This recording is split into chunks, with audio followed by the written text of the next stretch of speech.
Welcome back. And so we're in this series, we're talking about, can good things come from bad situations? And the answer is yes.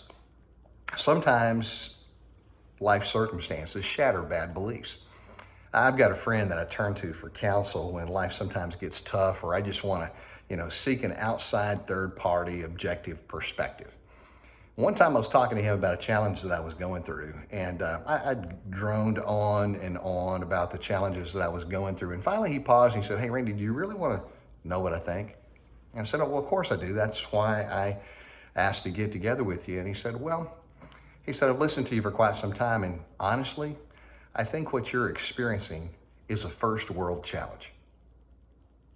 Wow, that blew me away. I knew exactly what he was talking about. He was kind of comparing that to a third world challenge.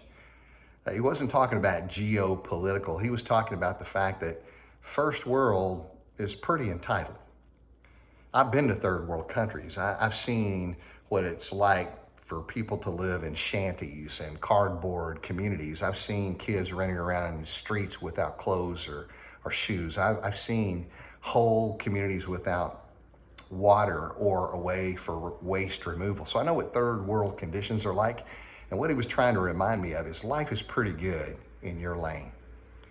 And I want to remind all of us that life is pretty good in our lane. If we stop and think about it and compare ourselves to others, while comparison is not really a good thing, I think sometimes it is appropriate to say, you know what, in the grand scheme of things, what I'm going through pales in comparison to what others are experiencing. So remind yourself of this.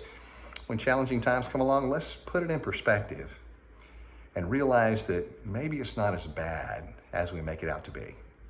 And that'll help us see things maybe anew and be grateful for what we have.